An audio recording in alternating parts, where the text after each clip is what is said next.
Maybe, but Gina was mentioning something about philosophy. Let me just very quickly tell you so that you'd have a good idea about treaty as we understand it. And I'm speaking from a Blackfoot perspective, but I do know that it's not very different from talking to our friends on the coast and interior and so on elsewhere. But what I do tell people is that every morning you wake up and you think you're waking up to a reality, This is the way it is. Reminds you of Paul Harvey, I should say. He used to say, now let me tell you the rest of the story, okay? Well, the thing is, we never stop and think of the foundational base upon which that reality that you think is real, what it's based on. You just simply get up and you do. See, you just simply get up and you do. You never question with that foundational base. Let me very quickly tell you, a quantum physicist by the name of Steven Weinberg, and you can look him up, and he says, scientists they pride themselves in being very objective. And they talk about objective reality, okay? Well, he says that there is an objective reality out there. But as soon as you put a human being in the picture,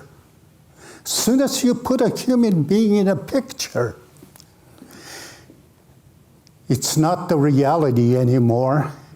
It's the human interpretation of that objective reality. So what you're waking up to every morning is the human interpretation. That's what you're calling real. See? Now, how does that real come into being?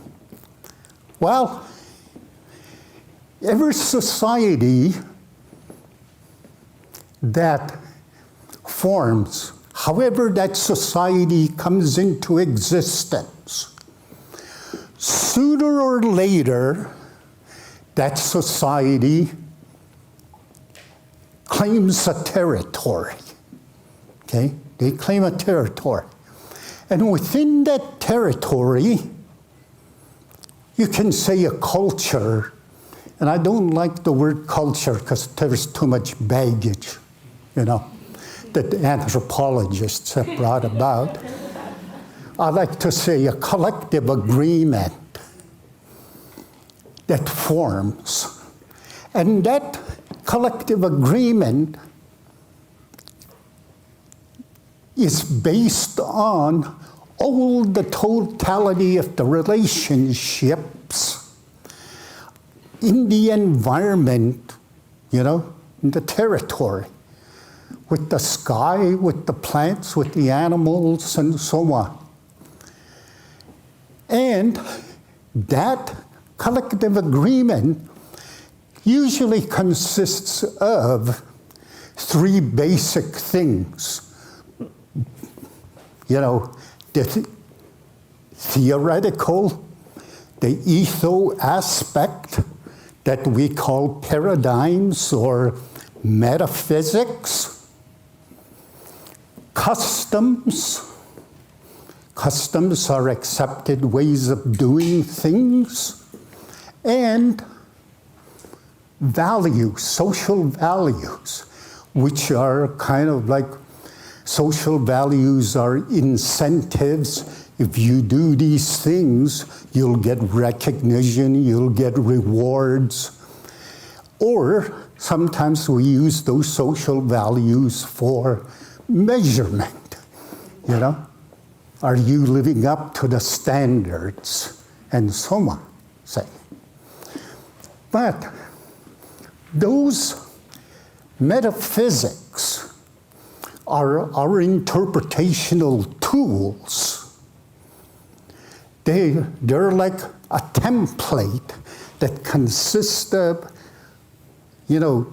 criteria that says anything that comes to us that we take in, just like a computer, input. This is how we're going to interpret reality.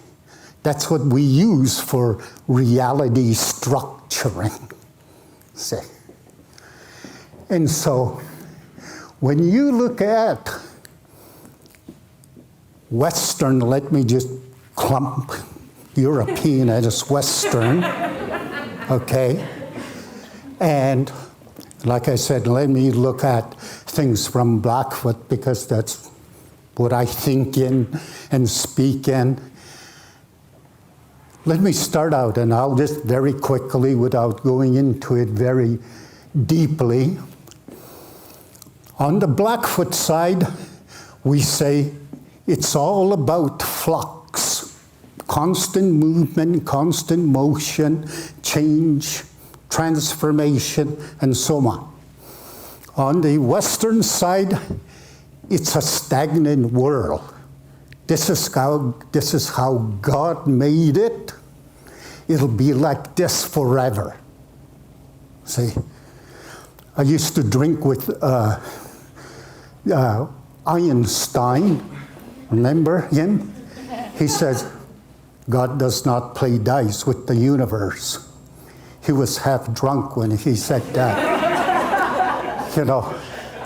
See, you could see the difference. See, flux, constant motion, over here, stagnant world. If you move down the criteria,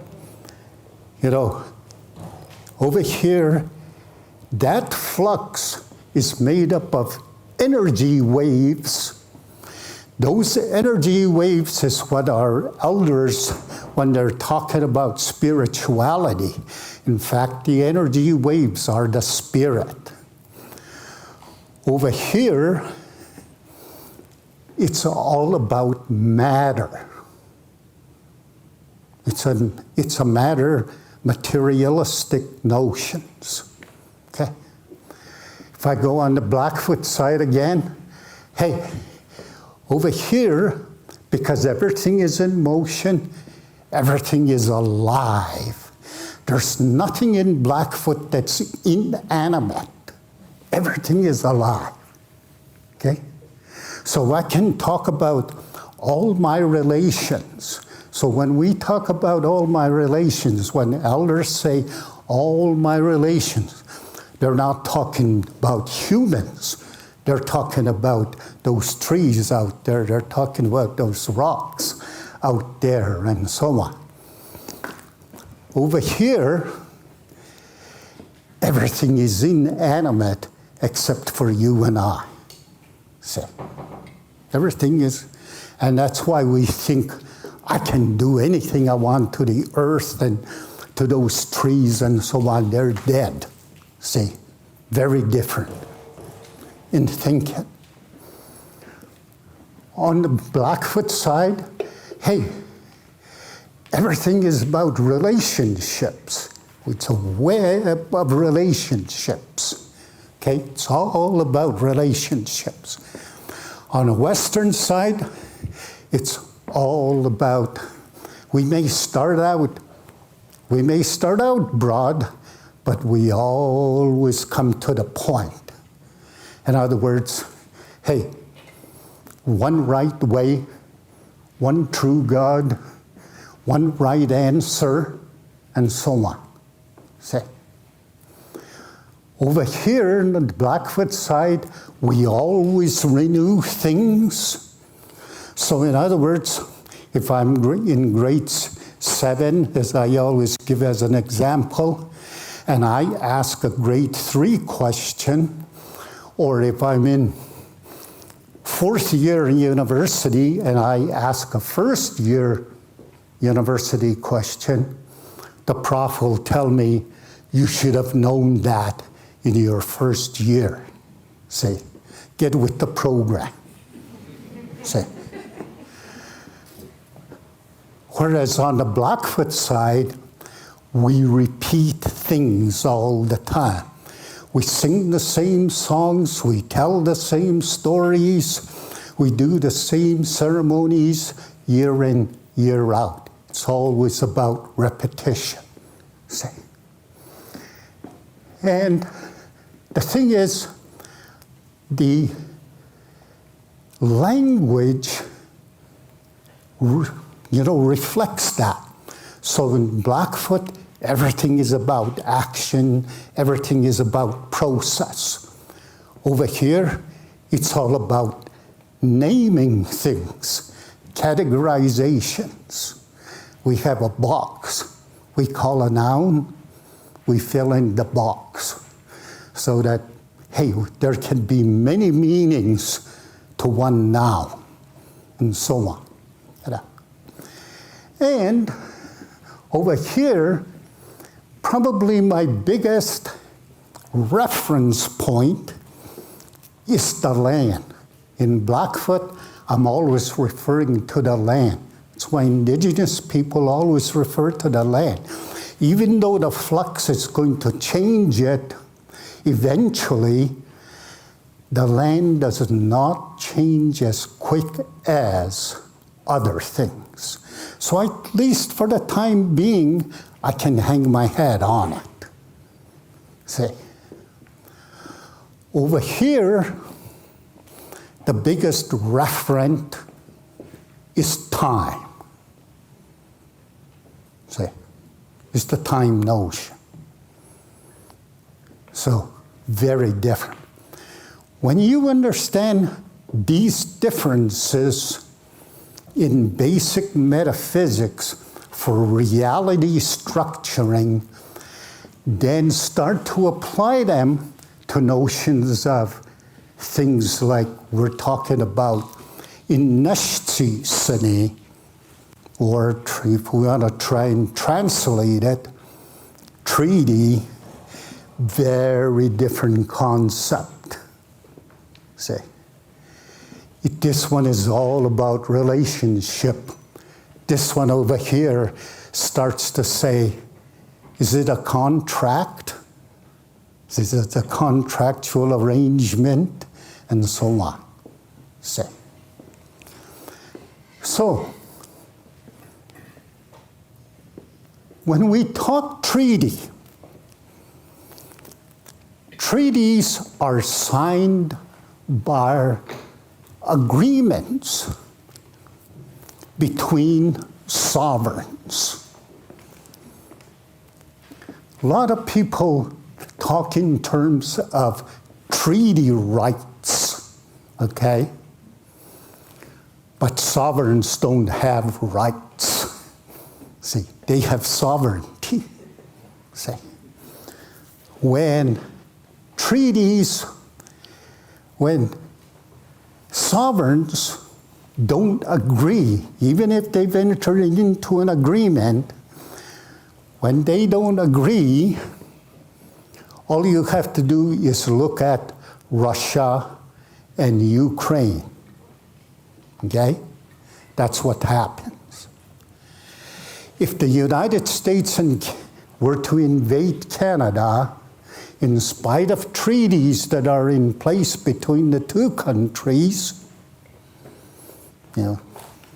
that would be the difference. So in other words, treaties are agreements between sovereigns, and they're as good as the handshake and relationship between the two countries. the two sovereign states.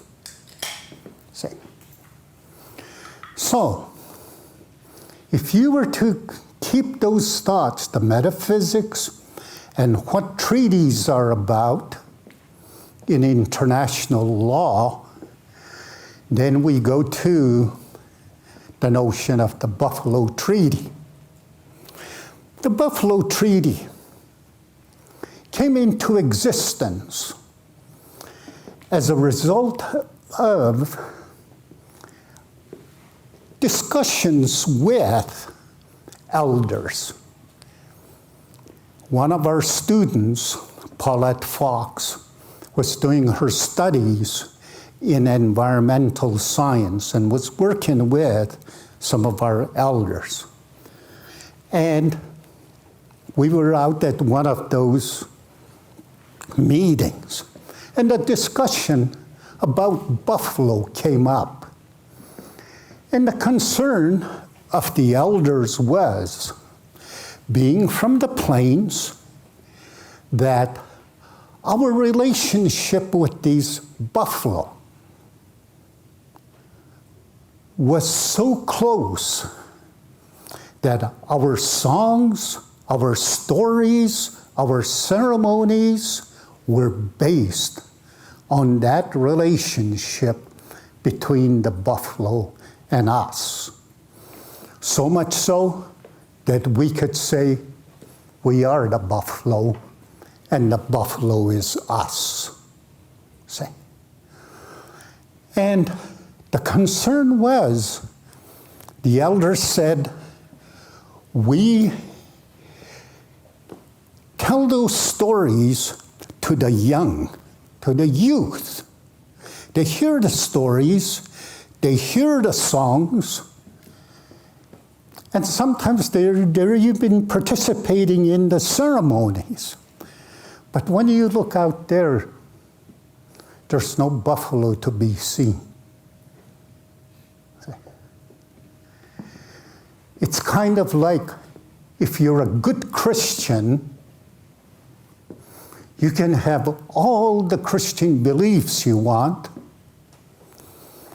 but if you don't have that little corner church on the street corner, if you don't have crosses all over the place, see, you would be just a little bit less Christian, wouldn't you? See, there'll be something missing. There'll be that no kind of external connection, that relationship. See, well, that was the case. So that's the case with the buffalo and our people. So the elders said, we want to bring the buffalo back. So our people, our youth especially, in the future, can make those connections again. Okay?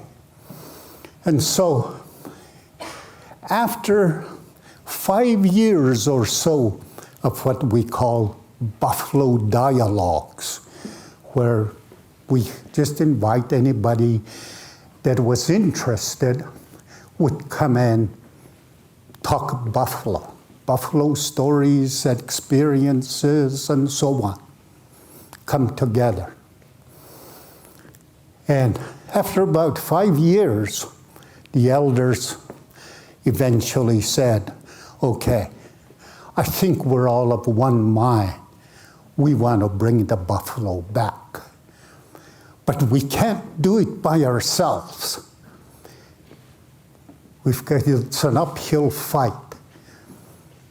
We've got to have partnerships and relationships. In the old days, we used to sign inashtisis. We used to enter into inashtisis, in other words, treaties, with some of our other tribes. Let's go and visit them, because we know the situation is the same in their communities as it is in our community. and see if we can all work together with them to bring that buffalo back. And so we did have emissary trips, and before you know it, we ended up having a delegation of people at the University of Lethbridge drafting the Buffalo Treaty as you see it out there.